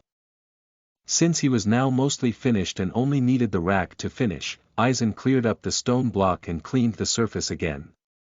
And since the slab was quite big, Eisen split off half of it and then split that part in half again to make stone seats, while he slightly widened the top surface of the slab so that there would be enough space to eat on it. He then grabbed 2 of the wooden plates that came with the cooking kit and placed them onto the stone table together with wooden knives and forks. As the boar rack seemed to be finished, Eisen grabbed a larger wooden plate and placed it on there, then waited to let it cool down a little bit while he helped Bree finish setting up the tents. A few minutes later, Eisen and Bree sat down at the stone table. Eisen cut up the rack into chops and gave Bree and himself 2 each together with some salad. And when he figured that he was finished preparing the dish, he got a notification. You made wild boar chops with a fresh forest salad, wild boar chops, quality. Highest, rank. 0, description, boar chops made out of the meat of a wild boar. It has been simply seasoned with salt and pepper, fresh forest salad, quality. High, rank. 0, description, a fresh salad made mostly out of things found in a forest. It has been made with dandelion, mushrooms, onions, and nuts, and has been dressed with a simple olive oil dressing. Cooking skill learned, great. For what I had to work with, this turned out pretty well. Dig in, Bree. There's enough for seconds. Eisen laughed out and then began to cut up one of the boar chops on his plate. Bree smiled and nodded. Okay. Thank you so much, Eisen. It looks great. Thank you. I hope it tastes great as well. Eisen and Bree ate and talked for a while. When they finished eating, both of them began to clean up and stomped out the fire. Once that was done, they entered their respective tents and fell asleep. Benjamin usually logged off whenever his character slept. After all, he would just lose 2 hours without doing anything otherwise. When he was on his way to the bathroom, Benjamin heard his phone ring and picked it up, hearing the voice of Tony on the other side. Hey, Dad. How are you? He asked with deep exhaustion hidden behind a facade of energetic happiness. Hey Tony, I'm alright. Just got up from the capsule again. How's it on your end? It's going a bit better, actually. I just wanted to ask you about the family reunion again. It's summer vacation soon, so I thought it would be a good time to come over then. I already talked to Natsuo and Melody, they said they've got time as well. And the kids obviously do as well. We thought the Monday 2 weeks from now would be a good time. Yes, of course. You know your old man doesn't have anything else to do, so you can come whenever you want. Just make sure to tell me when you're on your way, alright? Benjamin asked while noting down the day when the reunion would start in his calendar. And for how long do you all want to stay? He asked next, and Tony seemed to take a short break before answering to think. I was thinking maybe a week if that's alright. Tony said before long. What, only a week? Well, you can stay however long you want. Benjamin answered with a low chuckle. Thanks, Dad. I guess we can figure that out once we're actually there. That's pretty much it. I've got to pick up Katie and Sean from school. Sure, let's do that. Tell them their grandpa loves them. I will, don't worry. Tony laughed softly. Talk to you later. Love you, Dad. Love you too, Tony. Benjamin replied with a bright smile on his face. With his mood lifted up to basically infinite heights, he began to nostalgically walk through his house. He made a lot of things during his lifetime. Tools, clothes, weapons, all kinds of things. But the ones that meant the most to him were those that he created for the sake of his family. The pancakes he made every Sunday morning, or the patches he put onto his kids' pants when they fell and ripped them up. The costumes he made for Halloween, or the ties or brooch he made for their proms as gifts. And not to speak of the very house that Benjamin was still living in to this day. The walls that surrounded his family in their day-to-day lives, the floor that they were walking on, to the fireplace in front of which he read stories to Natsuo, Melody, and Tony nearly every single day for half a year after his wife passed away. This empty building that housed only him for over a decade, where he spent nearly every second of every minute inside of his workshop, that felt just oh so emptier the past 2 years that he was unable to work since it only reminded him of what was missing. Finally, it would be filled with life once more and hopefully turn back into a home. Eisen, race. Giant, dwarf halfling, occupation. Omni Craftsmaster, level. 32, HP. 1040, MP. 720, Ednel.co, str. 73, End. 72, AGI. 70, Int. 40, Wis. 40, Cha. 10, Titles, Original of the Mechanical Arts, Limit Breaker V, Skills, A Dwarf's Hands, Rank. 1, Level. 95, A Giant's Strength, Rank. 1, Level. 47, Alchemy, Rank. 2, Level. 11, Appraisal, Rank. 1, Level. 7, Blacksmithing, Rank. 1, Level. 58, Cooking, Rank. 0, Level. 1, Crafting Space, Rank. 0, Level. 1, Drawing, Rank. 1, Level. 6, Enchanting, Rank. 1, Level. 19, Golemancy, Rank. 0, Level. 1, Leatherworking, Rank. 2, Level. 4, Mana Copy, Rank. 1, Level. 4, Mana Double, Rank. 2, Level. 42, Mana Manipulation, Rank. 1, Level. 72, Swordsmanship, Rank. 1, Level. 57, Tailoring, Rank. 2, Level. 6, Tool Connection, Rank. 1, Level. 10, Woodworking, Rank. 0, Level. 49. Chapter 47 Breakfast. You are listening at novelfull.audio. Ah, up already? Eisen asked as he stepped out of his tent, while Bree was already beginning to pack things up. She turned around when she heard the old man's voice and smiled at him. Emicham. I don't need to sleep much, after all. What about you, did you sleep well? Bree asked with a bright smile as she began to pack her backpack again. Yeah, I slept amazingly, actually. Eisen smiled and helped Bree disassemble the tents. And after they were done, Eisen had another question. So, about today, what kind of goblins do you think we'll face? Bree placed her finger against her cheek and looked up a little bit as if thinking. We'll probably only fight against rank 2 goblins for now, so there isn't a huge variety of them. The most common ones are the warriors, rogues, mages, and fighters. There are still rare ones, like goblin bards for example, but real variety only starts at rank 3. Let's say there's a rank 2 goblin mage. It can go all kinds of directions, pyromancy, aquamancy, terramancy, or aeromancy, once it hits rank 3. But that's the last stage for most goblins, the only rank 4 ones are goblin kings. Oh, is that so? Rank 2 monsters will be the limit, for now, right? Eisen asked while starting to get things ready for breakfast, and Bree nodded in response. Emicham. Until you're about level 50. Then you can start taking on rank 3 monsters. Rank 4 monsters when you reach level 100. Then rank 5 ones when you hit about level 150. And so on. I see. So that dungeon you talked about has rank 3 monsters then.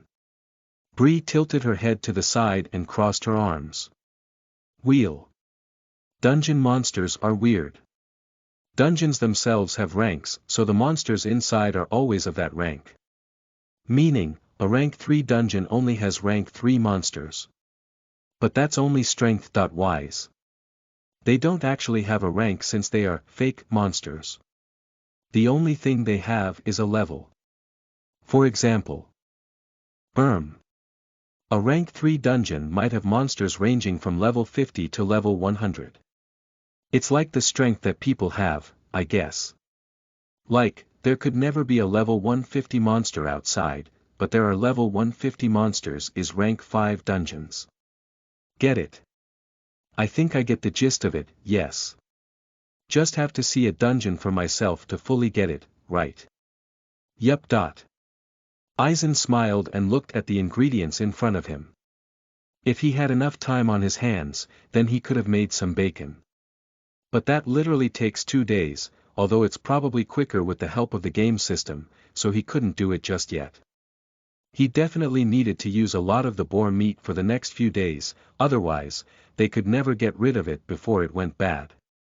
Of course, Bree's spell already prolonged the time they had, but it still wasn't forever.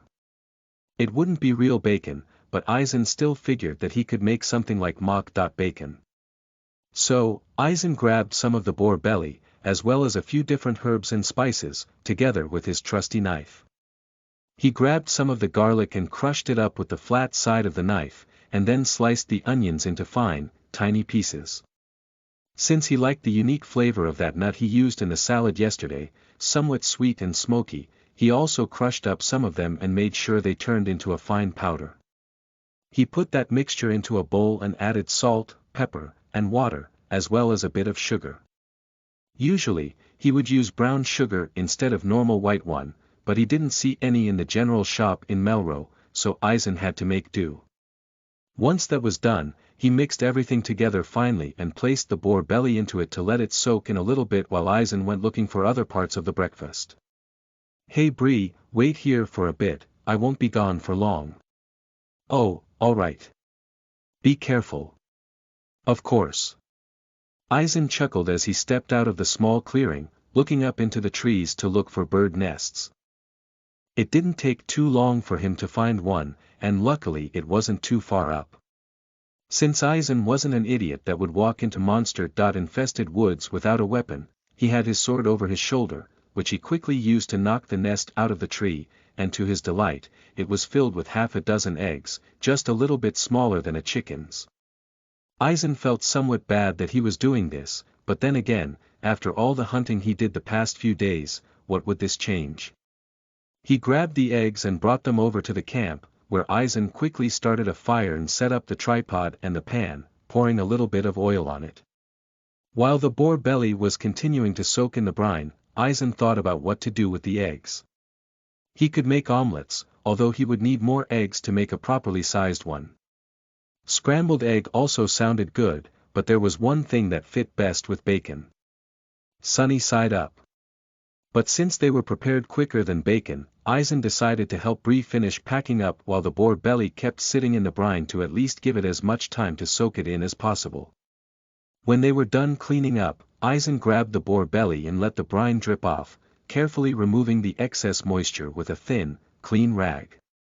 After that, Eisen grabbed his knife and carefully cut off thin slices off the boar belly and placed them on a plate one after another. He was pained that he couldn't smoke the meat first, but that really would take too long. But there was more than enough meat left to make some proper bacon once Eisen had the time.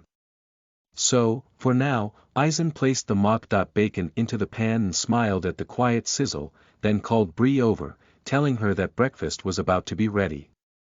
He got a few strips of bacon ready for him and Bree and placed them on their plates, then cracked 2 of the eggs over the rim of the pan. When they were finished, Eisen gave him and Bree one of the eggs each and then began to prepare 2 more eggs, as well as a little bit more bacon, setting the leftover 2 eggs and the raw bacon to the side. While he was then sitting down at the table, Eisen looked at the information of the food he just prepared. Mock boar, bacon, quality. Highest, rank. 0, description, bacon that has been made from boar belly. Since a few steps have been skipped or shortened, it cannot be seen as real bacon, but it is great for what it is. Mountain finch egg sunny, side up, quality. High, rank. 01, description, an egg of a mountain finch that has been prepared sunny. Side up. A finch egg. Aren't those supposed to be much smaller than that? Well, maybe a mountain finch in this game was much larger than usual. Eisen shrugged those curiosities away since he really didn't care too much at this point. And this was a world filled with magic, so maybe a mountain finch was just a finch that evolved through earth mana. From what he knew about beast evolution, this might be the case, but he couldn't know for sure. Either way, for now, Eisen just wanted to eat breakfast. Eisen jumped to the side to dodge an incoming attack and twisted his torso to the side so that his Zweihander sped up quickly and cut off the arm of the goblin fighter in front of him. While the goblin fell to the ground and held the open wound on its arm, Eisen felt something penetrate the center of his back. It wasn't directly painful, but it was very, very uncomfortable, and stung like a bitch. Shit! He yelled out as he looked at the notification in the corner of his eye telling him about the damage he received. Eisen jumped forward while Bree yelled out the name of a spell to restrain the goblin that just stabbed the old man, leaving a small dagger stuck in his back. Trying to ignore that sting that kept growing stronger, Eisen kicked the goblin rogue to the side and staggered it, then swung his sword downward, splitting its head open. At last, Eisen stabbed the goblin fighter with his Zweihander to kill it. Then, rubbing the surface of his necklace while twisting his head to look at Bree, he called her over. "You are now level 37, they're dead. But I can't reach that damn dagger, could you help me out with it?" he asked, and Bree nodded and then practically sprinted up to him to slowly pull on the dagger stuck in Eisen's flesh. "Here, a pill," Bree said and showed the deep red marble-sized sphere to him. He grabbed it and immediately placed it into his mouth, crushed it up and then swallowed it, immediately relieving the soft pain that he felt. "Thanks. Now, I got an idea. It might be a bit risky, but how about we move on to, well, rank 3 goblins. My status is what it should be for someone at level 50. And it should speed up my growth, isn't that so?" Bree looked at Eisen with a somewhat conflicted smile until she nodded slightly. "That might be a good idea, but it's going to be a lot harder. You'll probably take a lot more damage than you do now. Because let's be honest, that dagger didn't hurt you much, did it?" "Not really, no. It drained about 50 HP. Eisen chuckled, and Bree seemed to open some kind of skill window, probably something that had to do with her database skill, and looked through some information she had about the area. Then I have an idea if you want. You mentioned you have a quest you need to level up for a lot, right? We could also just do that in the dungeon then. But it's your choice, I don't mind either way. Bree smiled and joined her fingers together behind her back, waiting for a decision from Eisen. He closed his eyes and scratched his beard in thought. Of course, he was interested in what a dungeon would be like, but he was also getting the feel for fighting these goblins. It might be a good idea to continue fighting them so that he could keep the flow up. "Let's fight the rank 3 goblins for now," he suggested, and Bree nodded her head in approval. "Okay. She said with her lips formed into a big smile. Eisen chuckled lowly and looked at his young companion. "Let's go." Chapter 48 Coincidental Meeting. You are listening at NovelFull.audio. It was early in the morning, and the forest was quiet. Just in one spot somewhere amongst the trees and bushes was a fight currently commencing. A goblin held forward the staff in its hands and summoned a ball of water that shot toward the old man currently fighting against a goblin cloaked in black, wielding a knife that was just dripping of poison. The ball of water hit the man's back and staggered him for just a second, giving the assassin goblin the chance to strike at him. But before its knife could connect with the man's skink, a ball of light hit the goblin and exploded into a number of strings that tied it down. The man took that chance and swung his sword downward, splitting the goblin's head open. He then turned around and rushed at the goblin that previously shot the ball of water at him. It seemed to try and cast another spell, but it was too late, as the old man already slashed his sword sideways toward the monster's neck, and cut right through it. In response to taking these lives, the man grabbed the necklace slung around his neck and rubbed its surface, while his companion came up to him. "Eisen, are you okay?" There was pretty potent poison on that knife. It didn't cut you anywhere, right? Bree asked with worry in her voice, but Eisen simply shook his head in response. No, that knife didn't touch me, don't worry. That damn attack from that goblin Aquamancer hurt like a bitch, though. Eisen muttered and slightly rubbed his back. It didn't really hurt all that much, but it covered a large surface that began to sting all at once, so it was more than just uncomfortable. It did do a lot of damage to Eisen, though. It drained a whole 400 HP at once, just from that one attack. That was a good fight to start the day out, right? He laughed and leaned against a tree to let his HP recover while Bree squatted down in front of the dead goblins to cut out their mana crystals. She chuckled softly and nodded. Emicham. It went a lot better than it did in our first fight against rank 3 monsters yesterday. Don't remind me, that was really tough. Eisen shuddered slightly at the memory, but simply decided to check the equipment of the goblins while Bree began to cut the mana crystals out. During this fight, Eisen and Bree were fighting against 5 different goblins. A goblin Aquamancer, assassin, shield bearer, axeman, and hammerer. The staff of the Aquamancer had a nice, light blue gem at the top, which Eisen confirmed to be a water gem, and a mid-grade one at that. The things that he managed to get from these rank 3 goblins were actually a lot better than he expected. The metal weapons still didn't seem to be all that great, though. They moved from brittle iron with a low amount of carbon inside of it to relatively high-quality steel, although the blades were still not in great condition. Eisen didn't feel like he had any real use for the dagger but still wrapped it in a rag to keep it for the poison. He might be able to use it on an especially strong enemy if he needed to. The shield of the shield bearer was quite interesting as well. It had nearly covered half of the goblin's body before and seemed quite durable. A part of the side was chipped off, and the front was covered in scratches due to numerous attacks against it. However, for now, Eisen didn't have a real use for it, so he decided to leave it there. The axe from the axeman was completely destroyed. It seemed to already be highly damaged before Eisen and Bree got there, and practically shattered into pieces during its fight with Eisen. The weapon that seemed to be in the best condition seemed to be the hammerer's warhammer. It was nicely decorated and was completely made of solid steel, through and through. It was too small for Eisen, but he really appreciated the craftsmanship. And he was wondering about something else. Bree was a lot of help, for sure, but all she could do was help when someone else was there. If she was alone, she practically couldn't do anything. Eisen wanted to change that. She should at least be able to defend herself if Eisen wasn't there. This might especially be the case while Eisen's family was visiting him, since he couldn't just play the game all the time then, so he would be logged out except for 8 to 10 hours at night, meaning that Bree would be left alone for quite a while. And Bree actually had a good amount of strength. After all, her job was basically to carry heavy stuff all the time, so a warhammer would be a good choice for her, at least in Eisen's opinion. So, Eisen walked up to her and squatted down to talk. He held the hammer forward, confusing Bree at first, but after a bit of explanation, obviously leaving out the parts about him being gone a lot in a while since he had no good way of explaining that, she agreed to at least try it out.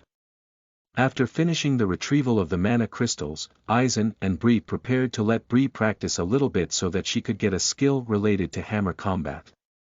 First, they would find another group of goblins, and then Eisen would kill all of them besides the one that was weakest in close-quarter combat, disarm it, and then let Bree kill that goblin.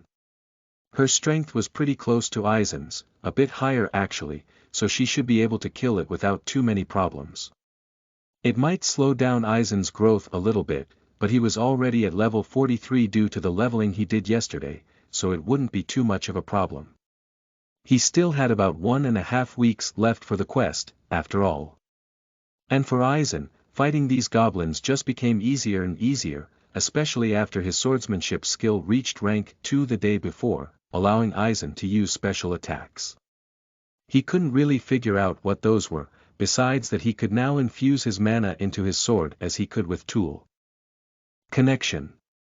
It seemed to do a little more damage than usual, but not really that much. So now it was time to train with Bree. Whoa! Cool. I got the hammer, wielding skill. Bree exclaimed happily as she looked at the warhammer in her hands. What just happened was actually quite horrid. When Eisen fought against things, then there was still blood, but it simply scattered onto the ground or purled off of his sword. He did get some blood on his clothes or skin every once in a while, but the blood on his clothes simply disappeared after a few seconds as if it was never there, and the blood on his skin was easily removed with a rag or a little bit of water. But when Bree just tried to finish off that goblin that Eisen prepared for her, well, it got quite messy. She repeatedly beat the hammer's surface against the goblin's face, but never with enough force to actually finish it off. She just wasn't used to actually fighting, so she didn't know how much force to use. And that was fine if it wasn't for the fact that the goblin's face was simply bashed in until it was a bloody pulp, and together with the sounds that it made in response, it actually made Eisen feel bad for the goblin.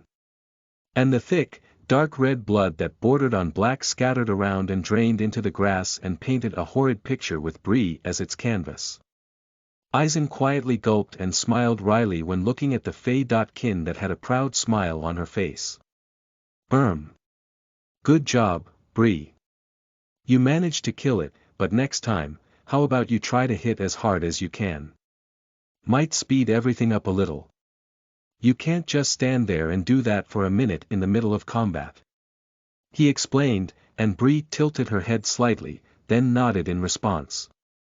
Okay. I'll try to next time. She chuckled and kneed on the ground, taking out her knife to cut out the mana crystals. While Bree was doing that, Eisen went around the scene of their latest fight and looked at the equipment of the goblins they killed. There wasn't really much to see this time around. The group was only made of 3 goblins, an archer, a cleric, and a spearman. The bow from the archer was completely broken since Eisen practically cut it in half during his initial attack, and the spear wasn't of very high quality. It was basically a metal rod that has been sharpened at the tip. Sure, the metal it was made of was pretty sturdy and in good condition, but it just couldn't be seen as a weapon in Eisen's opinion. And the spear was way too large for the goblin in the first place. It was perfect for someone of average height and build for a human male, so the goblin couldn't really wield it properly. Eisen decided to take this with him. If nothing else, it would be good enough to melt down. And who knows? Maybe it was fate that this goblin had a weapon it itself couldn't use, and if that was the case, he couldn't just leave it there, now could he? And at last, the cleric didn't have any real combat equipment. It was wearing something like a priest's robe and had some kind of wooden carving in its hands. It was probably some kind of religious symbol. It was weird to Eisen that monsters could have a religion themselves. He figured if there was anyone that would know near him, it was probably the person with a literal knowledge. Collection occupation. Hey Bree, what can you tell me about monster religions? He asked her, and she stopped harvesting the mana crystals and tilted her head. Well, there are 2 different factions of gods. The good gods, and the evil gods. For example, elves often believe in the god of nature, Arbirio, from the good faction. Goblins, though, usually believe in Aplisto, the god of greed, from the evil faction. There are a lot of other gods, for all kinds of things, so it would take too long to explain every one of them. She smiled and returned to work, while Eisen looked at the wooden carving in his hand. Interesting. He muttered out and simply stashed the symbol away in Bree's backpack. It may have some kind of use, after all. Then, Eisen simply waited for Bree to finish grabbing the mana crystal, following which the 2 of them decided to move on. They walked for a few minutes, and then slowed down since they seemed to get closer to some kind of settlement of goblins, which they noticed through a few small abandoned huts and numerous stomped-out campfires. Then, they came across a tunnel leading through one of the cliffs that could be found at the edge of the forest. It had about a 3-meter radius, and a small, mostly broken gate hanging off to the sides, leaving the entrance wide open. Is it safe to go through? Eisen asked Bree, and she looked at the tunnel suspiciously. I'm really not sure how safe it is. It seems somewhat abandoned, otherwise, the gate wouldn't be open like this without some kind of guards. Goblins are dumb, but not that dumb. Maybe there's just nothing on the other side. She answered as she waited for a decision from Eisen on what to do. He looked into the darkness and slightly squinted his eyes to figure out if he could see something at the other end. And then he did. The light on the other side of the tunnel became dimmer, as shadows formed within the tunnel, getting closer and closer to the entrance on Eisen's and Bree's side.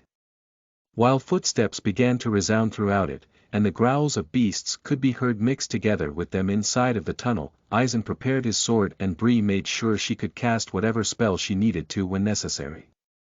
The giant dwarf held his Zweihander forward and waited for an attack from whatever was inside the tunnel. The first beast that stepped out of the tunnel with heavy steps was a bear with deep black fur, followed by a stag with its fur colored like tree bark that has been overgrown by moss, its antlers seemingly made out of wood that even held a small nest, which held a third beast. A beautiful bird with light blue feathers that began to glitter in the sunlight outside of the tunnel. And at last, something that was holding a wooden staff came up behind the beasts, a thin tail swinging left and right behind its back while the face of it was slowly being revealed. While it readied itself for combat, Eisen couldn't help but begin to laugh loudly. Chapter 49 Collaboration. You are listening at NovelFull.audio. Eisen immediately loosened up his stance and swung his Zweihander over his shoulder, signaling Bree that everything is alright. Well, if it isn't Juk. How are you?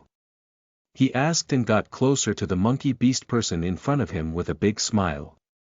The beasts by Juk's side began to growl louder the closer he got, but quieted down when their master told them to. Nice to see you again, Mr. Eisen. What a coincidence that we meet here. He chuckled lowly and bowed forward as a greeting. Respecting his wishes on how to interact, Eisen bowed back. No need for the Mr. Juk. Just call me Eisen. He smiled and Juk nodded lightly in response. Alright, thank you. What are you doing here in this area? He asked, and Eisen frowned with a wry smile. Well, you know that this is near the Dwarven country, right? Ha. No, I did not know that. But it makes sense, considering the mountain ranges unfolding around here. So you've been traveling already, I see.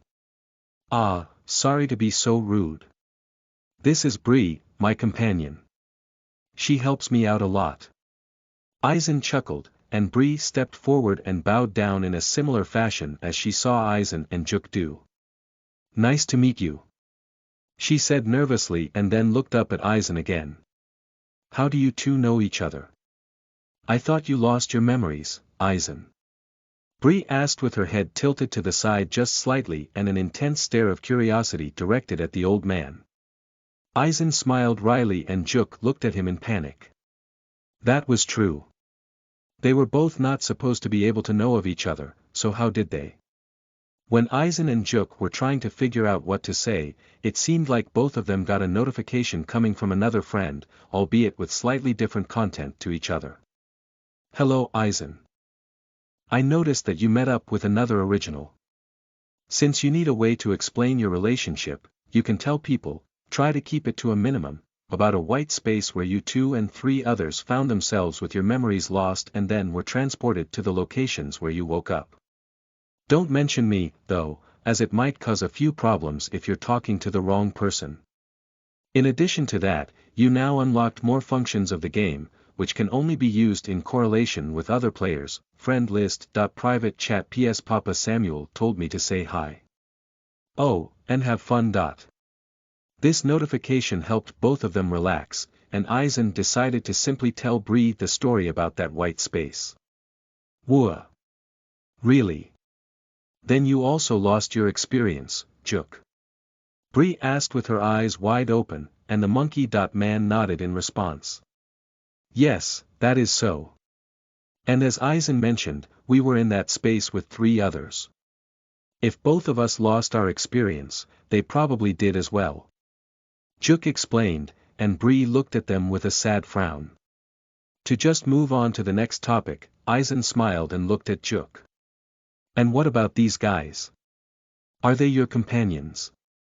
He asked and motioned toward the beast standing by Juk's side. The monkey man nodded with a soft smirk and moved his hand through the fur on his bear's head while the light blue bird jumped from the nest onto Juk's shoulder. Yes, they are. My occupation became beast master. It's a tamer occupation. These kids here are the beasts that I tamed. This eagle is called Aotori, and that stag is Tsurishika. Inside that nest are the 5 of Aotori's chicks. The 4 blue ones are Mizutori, Nagaratori, Rekutori, and Iketori, and the red one is. Let me guess, Akatori. And would that make that bear something like Kuraikuma or Yamakuma? Aizen asked with a wry smile. Juk seemed to have quite an interesting naming sense. Surprised, Juk opened his eyes wide. Huh? How did you know? They're Akatori and Yamakuma. He said confused, and Aizen winked cheekily, leaning in toward Juk so Bree couldn't hear what he was about to say. After all, he didn't know how he could explain that part to her. Quietly, Aizen explained that he can speak Japanese, so he knew what those names meant. Oh really? What a surprise. We must talk about that sometime. I would love to hear the story behind that. Juk smiled while his tamed beasts snuggled up to him, realizing that there was no threat around. Aizen chuckled lowly and nodded. Yeah, sure. Let's do that. So, are you hunting in the area right now? He asked. Yes, I am. There was a small village of goblins on the other side of the tunnel, although it was basically completely abandoned. And you? Are you hunting here as well? Exactly. I need to get my stats up for a quest. If I do that just through leveling up, I need to get to about level 72, within a little more than a week. Oh, do you need my help in any way? Juk asked, more than happy to aid his elder and new friend with this task. Otherwise, he would have fought alone anyway, so why not help out Aizen at the same time? I'm not sure. Bree, you said something about experience sharing, right? What would be more efficient? Us fighting individually, or having Juk fight with us? Bree slightly tilted her head to the side and began to think about what the best course of action would be. So, let's say we all get close to each other's level so that we all share the experience we get. Which of your beasts can fight, Juk? She asked, and Juk explained that right now only Aotori and Yamakuma would be able to. At some later point in time though, the chicks would be able to as well. Alright, then we have 4 fighters and 1 supporter. Since the experience would be split amongst us 3, and Juk's beasts would just get a share of his, it might actually speed up your growth, Aizen. She explained, and Aizen nodded in understanding now that Bree explained how experience sharing worked. I see, thanks. Juk, are you alright with that as well? Yes, of course. I don't mind, really. What will we be fighting against? Basically just goblins. The whole place is swarming with them, and there seems to be some kind of town near here as well, so we'll definitely have enough monsters to fight against. Juk nodded with a smile on his face and grabbed his wooden pole tightly. Lead the way. There's another group of 5 goblins about 50 meters south. A knight, mage, assassin, cleric and some kind of goblin I haven't seen before. It's holding something like a lute. I can't tell what type the mage is either. Juk explained. The tactic that the party has been using up until now was fairly simple. Using Aotori, Juk scouted ahead to look for a good group of goblins to fight against and tell Aizen and Bree about what types they were.